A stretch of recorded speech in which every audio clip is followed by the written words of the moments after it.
Hey guys, what's going on? My name is Mark, this is Alex, and we're here to talk about the NBA free agency that's coming up starting July 1st. Now, there's some pretty big names out there that are looking to get some serious dough, get a new contract, re-up. So we're going to go through the list of mostly the important players, a lot of game-changing players that if they were to go to a different team, it would just shake things up. We'll talk a little bit about some of the teams that might be in play for them, or just some of the teams that have an interest but might not have a chance. And of course, we'll talk about, the big name players. LeBron James, even though his situation isn't very notable right now, but it'll be interesting to see what happens there. But to start, the biggest players that are being talked about right now, and you chime in whenever you want, dude.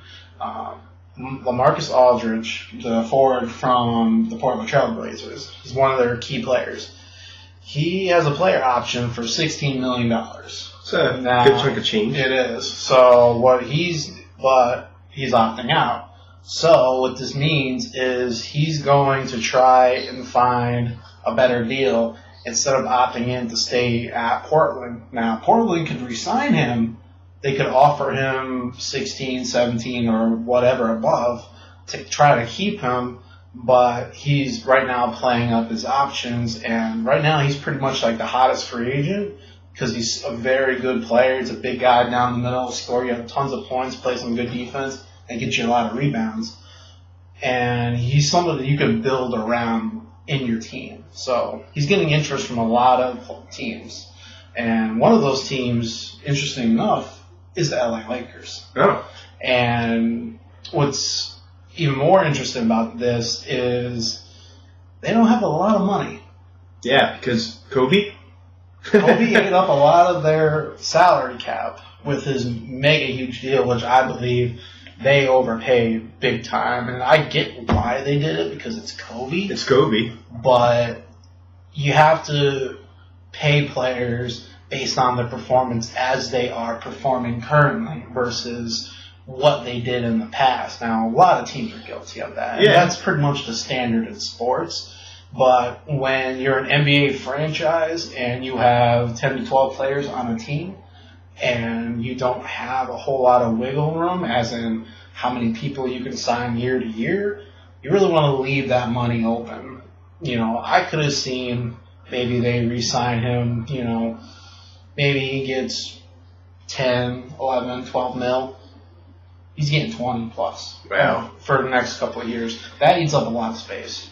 So Crazy. So if the Lakers do get LaMarcus Aldridge, he's going to basically be their only signing. And they have to build from the draft, which just happened, and free agency. How old is he? LaMarcus Aldridge? Yeah. He's a young player. I'm not sure the age exactly, but he's in his 20s. How long has he been in the league for about? 2 years? You guys can correct me online, but probably, 5, 6 years. Alright, so he's been around for a good amount of time. A little bit, but he's still relatively He's still young. So yeah. You definitely, if you get a chance to kind of hit your wagon on a player like him, you do it because he'll be around for a long time. So he's the biggest name person. What do you think? Do you think he would leave Portland since he's had such a big following there, or do you feel like he just has a better opportunity elsewhere? Given in mind that Portland did pretty well, and the Lakers. Yeah, I mean, I don't know because I'm not saying every single player, but oftentimes a lot of players make decisions based on one reason: money. Yeah. So even though he has a chance to win if he stays on the Blazers, he has an opportunity to make a lot more money. And the thing is that the best case scenario, obviously, is him going to a contender and making as much money as possible. Right. But since he's a younger player, he's going to be more likely to cash in on an opportunity to make money over going to a contender. In my opinion, I don't know, it's based on an individual basis. Like, everyone's different, but if he was an older player, then most likely he would probably stay unless he had an opportunity to go on a team that was just as good, if not better. Right. But that's just my opinion. Yeah, the big talk is the Lakers are really trying for him, and as I said, that would be their only big signing. And the problem is they need more than just LaMarcus Aldridge to be good. And I know they drafted the point guard, I can't remember, it was Russell something in the draft not too long ago. Not Russell Westbrook. No. Not Russell Wilson. Yeah. And he's a pretty good point guard. And that's something that they needed, but still, it's a rookie. You have Kobe, who's kind of a black hole at this point when it comes to offense. He's not as, consistent as he used to be. Plus, he's injury prone. Yes, he's much older now, and you can't see after a couple of years he's, going to stick around that much longer. So, but LaMarcus Aldridge would be kind of a good boost for the team, but I don't think it's enough quite yet. I just want to say one thing. Are you done with your thoughts on him? Or? Yeah. Okay, I just want to talk about LeBron, actually. I heard today that he was going to opt out of Cleveland, and I'm not a Cavs fan, so I don't really care personally, but I'm sure Cavs fans are all confused right now because for the longest time they loved the guy, then they hated the guy. When he went to the Heat, then they loved the guy again. When he moved back to the Cavs, and now he's leaving the Cavs again, now they probably hate him again. No, well, here, let me fill you in. He is opting out, but he's staying with the Cavs. Oh, is he? Yes, okay. But what he's doing... I thought he was opting out of the contract. He's opting out, but what he's doing is seeing what the Cavaliers do in free agency. He wants to know what happens with Kevin Love, which will be a person we talk about. With Kevin Love, he's opting out of his contract. They have restricted free agents in Iman Shumpert and J.R. Smith and Tristan Thompson. So he wants to make sure that Cleveland's going to make the right moves before he commits another year or two. And another thing we'll talk about is starting, I believe, the end of next year, the salary cap goes up in the NBA. Right now, it's about around 40 to 50 mil. Next year, it's going to be 60 to 70. Is that good or bad in your opinion? That's going to be good for the players because they're going to get more money out of it. And so what you're going to see happening is a lot of players are going to be taking short-term deals just so they can re-up starting after next season and get more money. More money for the league and more money for the players, that's not a bad thing at all. That's a good point. So, but, does the teams at the bottom, they probably will suffer? No, it expands out for them, so their salary cap will go up too. Okay. And everyone has the same salary cap. But what I'm saying is obviously the better players, for the most part, aren't going to want to go to a crappy team that wins 20 games a year. It depends, because a lot of the teams that might not have seen a lot of success, they're the ones that are actually having a lot of room to offer max money. I see. So, yeah, that's a good point. And plus, a lot of these teams, they're getting smarter when it comes to the draft. A lot of the lesser, the teams that play not as well are getting good picks, and they're signing pretty good role players from free agency. So they're starting to become more attractive. I see. Another big, I know they're not necessarily like a bad team, because they made it to the playoffs this year. They got swept. Yeah. Or I don't know if they got swept, but the Milwaukee Bucks, they're talking about either getting Tyson Chandler or Brook Lopez, which are two players that Jason Kidd, who's their coach, played with. Yeah. And they're not necessarily a team that you think is like a big market or a hot destination, but with Kidd turning out to be a really good coach and some young players that they have in Milwaukee, couple that with a Tyson Chandler or Brook Lopez, who's a proven center in the league, they could take the next step.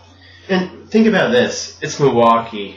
I mean, yeah, there might be some stuff to do there, but it's Milwaukee. What is there to do there? So what I'm saying is a bunch of these younger, more immature players, they're going to have less distractions than they would have if they were in Miami or New York or LA. They're in Milwaukee. Yeah, so that's only going to help younger players. Yeah, if they end up going there, they'll, maybe some of them will stay out of trouble.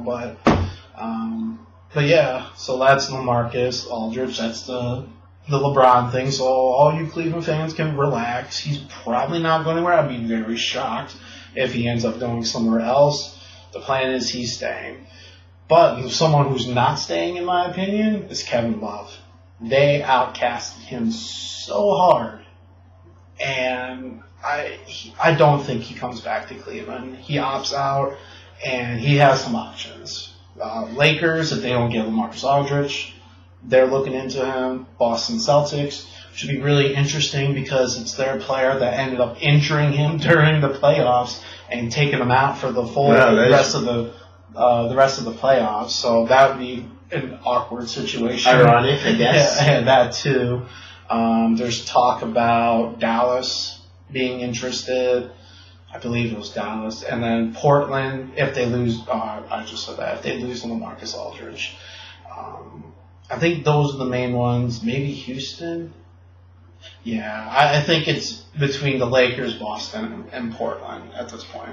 And I just want to also say, back to the Milwaukee comment, it also applies to Cleveland. I mean, I'm not the biggest J.R. Smith fan, but since he went to Cleveland, you didn't really hear him getting into trouble. No, not as at opposed all. to New York. So he was doing pretty well in Cleveland, actually, in my opinion. Yeah, towards the latter part of the season, and then here and there in the playoffs, he did pretty good. He wasn't getting in trouble, which is the good thing, but he's still a very streaky player. Yeah. And, we'll get to him. But Kevin Love, he was outcasted for sure. I don't think they re-signed him. I don't think they try for him. I think they let him walk. And I think he probably ends up either in LA if they don't get LaMarcus, or a lot of people are thinking Boston, but then some counter be like, why would he go to the team that, had a player that caused him an injury? But Boston's got a lot of money to offer. He can be a major star there. He doesn't have to worry about like a Kobe or a LeBron James to worry about. They can build their team around him. Boston's got a good front court. Their guards are well established, and then got some good young, players off the bench, so he could just shore up that team and make them a contender finally. Well, the thing about Boston is they haven't been good in a while, and I can't even really name any player on Boston right now. Yeah, they don't really have any star players right now. They got, Avery Bradley's a pretty good player. He's pretty much their main guy. The Kyle, his last name starts with O, the one that injured Kevin Love during the playoffs, he's another star player. I see. Well, so I guess I don't follow Boston. Well, no, but because they just started doing better, and this is the first time they hit the playoffs since they had their big three, in a long time. So, but Kevin Love would make that team a little bit more notable and probably get some more attention on it. And it's Boston; it has some history to it. So yeah, definitely. As far as other Cleveland players, again, we mentioned J.R. Smith already. He's a restricted free agent. Iman Shumpert and Tristan Thompson. Now, for those who don't know, restricted free agents, the way that works is you can go out and shop out different offers, and you find an offer. Say I'm Iman Shumpert, and give me a team. Any basketball team, doesn't matter. The Pistons. Say the Pistons offer me $12 million to come to their team. I take that to the Cavaliers and say, okay, I can get $12 million from the Pistons. The Cavs have two options. They match it, and they keep Iman Shumpert, or they don't match it, and he goes off to Detroit. And I think there might be some compensation, like you get a pick or something, if that happens. So Cleveland will get a pick, but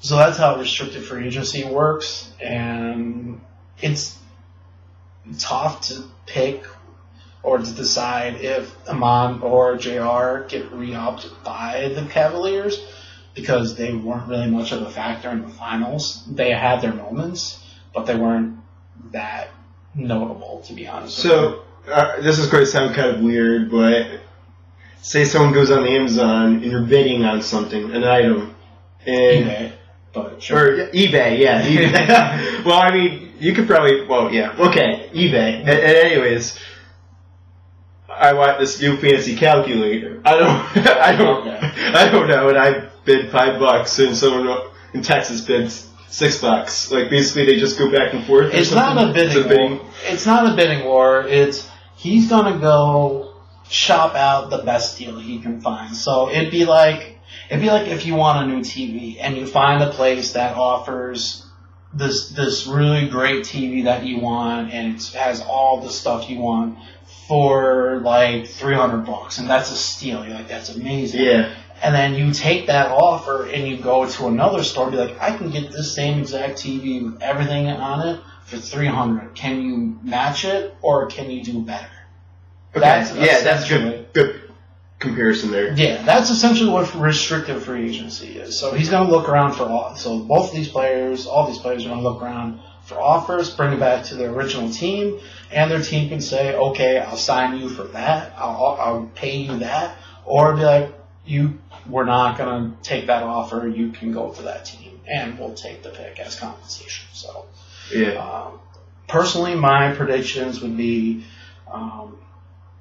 I think Shumpert and Smith, I think only one of them stays on Cleveland. Really? I don't know which one. The smartest one, I think, with the most upside would be Yvonne Shumpert. I was going to say that, too. But if they look to keep with scoring and having a good shooter, J.R. Smith would be it. Shumpert gives you the defense, Smith gives you the scoring. So it's going to be which ones they're going to prioritize. The one I think they're keeping, hands down, is Tristan Thompson. He was phenomenal in the playoffs, and he's a big guy.